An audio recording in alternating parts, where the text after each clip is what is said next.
We as a society are able to buy clothing with the touch of a button, but at what cost? Around the world, people are working in horrible conditions for unlivable wages, all so that we can have new clothing. Large clothing companies have workers in countries with relaxed labor laws. All without breaking laws, companies pay workers very little and make workers work in horrible conditions where the health of the employee suffers. Clothing manufacturing companies like H&M and Zara are producing mass amounts of clothing for very cheap.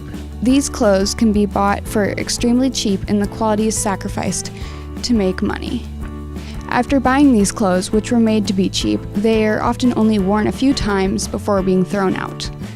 There are 26 billion pounds of clothing being thrown away annually. These fabrics take between 3 months and 40 years to decompose. Companies are creating clothing for all 52 microseasons a year, and we as the consumers are expected to keep up. And what if you're donating your clothing, you ask?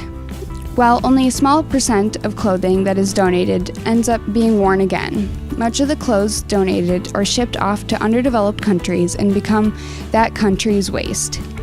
Much of this clothing is never sorted, and so it sits in communities already stricken by poverty, never to be worn again.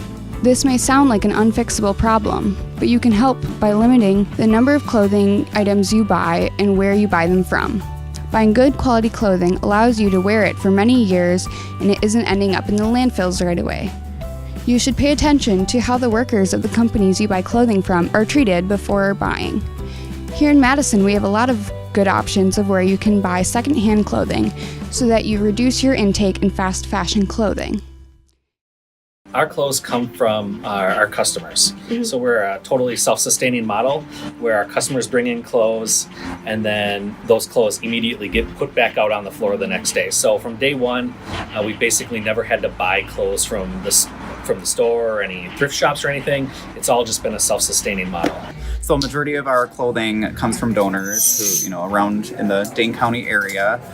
All 7 stores accept donations of clothing and they are dispersed, based on by location. We do get the most clothing at our store because we're the highest volume store in Dane County. So we're all vintage clothing here. So all of our stuff comes from everywhere we can possibly find it.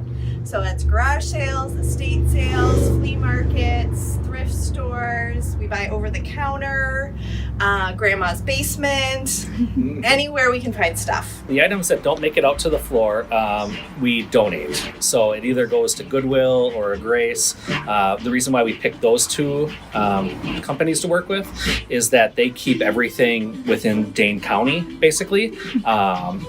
So it's all staying local as well and helping people, within the community, within Dane County. Nothing gets thrown away. Mm-hmm. What's cool about stuff that doesn't sell that first cycle, we'll hang on to it. Yep. And we have, lots of jeans during the winter. Mm-hmm.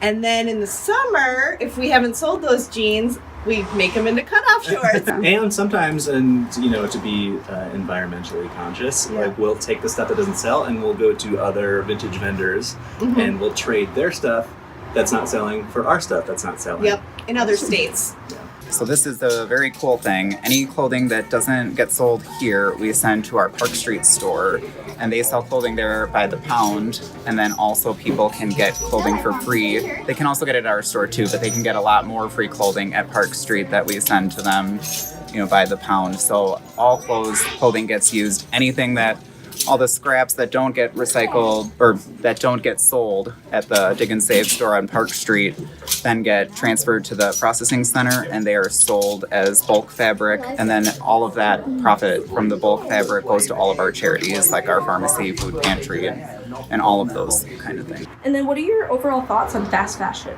As a resident on this planet, it is pretty concerning, I would say.